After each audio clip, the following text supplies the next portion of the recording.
TNPSC, dead மற்றும் TRP போன்ற போட்டித் தேர்வுகளுக்கு படிக்கக்கூடிய மாணவர்களுக்கு என்னுடைய வணக்கத்தை தெரிவித்துக் கொள்கிறேன். இன்றைக்கி நம்ம இந்த வீடியோவில் என்ன பார்க்க இருக்கிறோம் அப்படின்னா, 6ஆம் வகுப்பு சமூக அறிவியல் பாடத்தில் இருக்கக்கூடிய வரலாறு என்றால் என்ன என்ற பாடத்தில் இருந்து 25 லைன் பை லைன் கொஷின் தான் இந்த வீடியோவில் பார்க்க இருக்கிறோம். வீடியோ இந்த போட்டித் தேர்வாளர்களுக்கு பயனுள்ளதாக தான் இருக்கும். வீடியோவை முழுவதுமாக பாருங்கள். வீடியோவில் வரக்கூடிய கேள்விகளுக்கு உங்களுக்கு பதில் தெரிஞ்சிச்சு அப்படின்னா ஆன்சரை வீடியோவை பாஸ் பண்ணிவிட்டு கமெண்ட்டில் டைப் பண்ணுங்கள். இல்லை முழுவதுமாக உங்களுக்கு டைப் பண்ண முடியலை அப்படின்னா வீடியோவை முழுவதுமாக பார்த்துட்டு எத்தனை கேள்விகளுக்கு 25 கேள்வியில் எத்தனை கேள்விகளுக்கு உங்களுக்கு பதில் தெரிஞ்சிருக்கு அப்படிங்கிறத டைப் பண்ணி சொல்லுங்கள். வீடியோவை டிஎன்பிஎஸ்சி, டெட் மற்றும் டிஆர்பி போன்ற போட்டித் தேர்வுகளுக்கு படிக்கக்கூடிய உங்கள் நண்பர்களுக்கும் ஷேர் பண்ணுங்கள். அவங்களுக்கும் யூஸ்ஃபுல்லாக தான் இருக்கும். இது உங்களுக்கு புதுசாக படிக்கிறதுக்கும் படித்ததை நம்ம டெஸ்ட் பேட்ச் மாதிரி பண்ணுறதுக்கும் இது உங்களுக்கு இந்த வீடியோ யூஸ்ஃபுல்லாக இருக்கும். வீடியோ பிடிச்சிருந்துச்சு அப்படின்னா சப்ஸ்கிரைப் பண்ணி சப்போர்ட் பண்ணுங்கள். அப்போ தான் நான் தொடர்ச்சியாக இது போன்ற வீடியோக்களை பதிவிடுறதுக்கு எனக்கு ஒரு மோட்டிவேஷனாக இருக்கும். வாங்க வீடியோக்குள்ளே போகலாம். கேள்வி எண் 1. வரலாற்று காலம் டேஸில் கணக்கிடப்படுகிறது. வரலாற்று காலம் டேஸில் கணக்கிடப்படுகிறது. விடை ஆண்டுகளில். கேள்வி எண் 2. கடந்த கால நிகழ்வுகளின் காலவரிசை பதிவு என்பது டேஷ். கடந்த கால நிகழ்வுகளின் காலவரிசை பதிவு என்பது டேஷ். விடை வரலாறு. கேள்வி எண் 3. வரலாறு என்ற சொல் எந்த மொழியிலிருந்து பெறப்பட்டது? வரலாறு என்ற சொல் எந்த மொழியிலிருந்து பெறப்பட்டது? விடை கிரேக்க சொல்லான ஹிஸ்டோரியா என்பதிலிருந்து. கேள்வி எண் 4. கிரேக்க சொல்லான ஹிஸ்டோரியா என்பதற்கான பொருள் என்ன? கிரேக்க சொல்லான ஹிஸ்டோரியா என்பதற்கான பொருள் என்ன? விடை விசாரிப்பதன் மூலம் கற்றல். கேள்வி எண் 5. வரலாற்றுக்கு முற்பட்ட காலத்தில் நம்முடைய முன்னோர்கள் பயன்படுத்திய கற்கருவிகளை வைத்து டேஸை அறிந்து கொள்ளலாம். வரலாற்றுக்கு முற்பட்ட காலத்தில் நம்முடைய முன்னோர்கள் பயன்படுத்திய கற்கருவிகளை வைத்து டேஸை அறிந்து கொள்ளலாம். விடை அவர்கள் வாழ்ந்த காலத்தையும் அவர்களின் வாழ்க்கை முறைகளையும். கேள்வி எண் 6.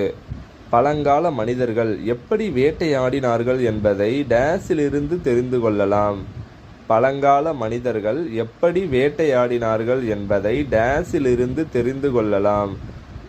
விடை மலைப்பாறைகளிலும் குகை சுவர்களிலும் வரையப்பட்டுள்ள பாறை ஓவியங்களில் இருந்து. கேள்வி எண் 7. நாணயங்களை பற்றி படிக்கும் படிப்பு என்ன? நாணயங்களை பற்றி படிக்கும் படிப்பு என்ன? பதில் தெரிஞ்ச கமெண்ட்ல சொல்லுங்க. நாணயவியல். விடை நாணயவியல், நிம்மிஸ்மேட்டிக்ஸ்.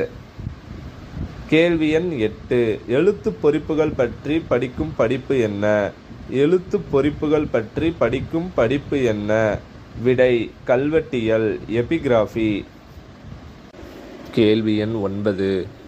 பண்டைய மனிதர்கள் பெரும்பாலும் குகைகளில் வாழ்ந்தபோது பாறைகளில் ஓவியங்கள் வரைந்தன. இந்த ஓவியங்கள் எவ்வாறு அழைக்கப்படுகின்றன? பண்டைய மனிதர்கள் குகைகளில் வாழ்ந்தபோது பாறைகளில் ஓவியங்கள் வரைந்தன. இந்த ஓவியங்கள் எவ்வாறு அழைக்கப்படுகின்றன? விடை பாறை ஓவியங்கள். கேள்வி எண் 10. கற்கருவிகளை பயன்படுத்தியதற்கும் எழுதும் முறைகளை கண்டுபிடித்ததற்கும் இடைப்பட்ட காலம் என்ன? கற்கருவிகளை பயன்படுத்தியதற்கும் எழுதும் முறைகளை கண்டுபிடித்ததற்கும் இடைப்பட்ட காலம் என்ன? விடை வரலாற்றுக்கு முந்தைய காலம். கேள்வி எண் 11. வரலாற்றுக்கும் வரலாற்றுக்கு முந்தைய காலத்திற்கும் இடைப்பட்ட காலம் என்ன? வரலாற்றுக்கும் வரலாற்றுக்கு முந்தைய காலத்திற்கும் இடைப்பட்ட காலம் என்ன? விடை வரலாற்று தொடக்க காலம். கேள்வி எண் 12. வரலாற்று தொடக்க காலத்தில் எந்த வகை பதிவுகள் உள்ளன? வரலாற்று தொடக்க காலத்தில் எந்த வகை பதிவுகள் உள்ளன? விடை எழுதப்பட்ட பதிவுகள். கேள்வி எண் 13. பழங்கால மனிதன் தனது உணவை சேகரிக்க மேற்கொண்ட நடவடிக்கை என்ன? பழங்கால மனிதன் தனது உணவை சேகரிக்க மேற்கொண்ட நடவடிக்கை என்ன? விடை வேட்டையாடுதல். கேள்வி எண் 14. பண்டைய இந்திய அரசர்களில் பெரும்புகழ் பெற்ற அரசர் யார்? பண்டைய இந்திய அரசர்களில் பெரும்புகழ் பெற்ற அரசர் யார்? விடை அசோகர். கேள்வி எண் 15. வெற்றிக்கு பின் போரை துறந்த முதல் அரசர் யார்? வெற்றிக்கு பின் போரை துறந்த முதல் அரசர் யார்? விடை அசோகர். கேள்வி எண் 16. உலகிலேயே முதலாக விலங்குகளுக்கும் தனி மருத்துவமனை அமைத்து தந்தவர் யார்? உலகிலேயே முதலாக விலங்குகளுக்கும் தனி மருத்துவமனை அமைத்து தந்தவர் யார்? விடை அசோகர். கேள்வி எண் 17. அமைதி, அறம் ஆகியவற்றை பின்பற்றிய பேரரசர் யார்? அமைதி, அறம் ஆகியவற்றை பின்பற்றிய பேரரசர் யார்? விடை அசோகர். கேள்வி எண் 18. அசோகர் காலத்தில் நாடு முழுவதும் பரவிய சமயம் எது? அசோகர் காலத்தில் நாடு முழுவதும் பரவிய சமயம் எது? விடை புத்த சமயம். கேள்வி எண் 19. அசோகர் எந்த போருக்கு பின் போர் தொடுப்பதை கைவிட்டார்? அசோகர் எந்த போருக்கு பின் போர் தொடுப்பதை கைவிட்டார்? விடை கலிங்கப் போர். கேள்வி எண் 20. அசோகர் நிறுவிய கல்தூண் எது? அசோகர் நிறுவிய கல்தூண் எது? விடை சாரநாத் கல்தூண் மற்றும் சாஞ்சி ஸ்தூபி.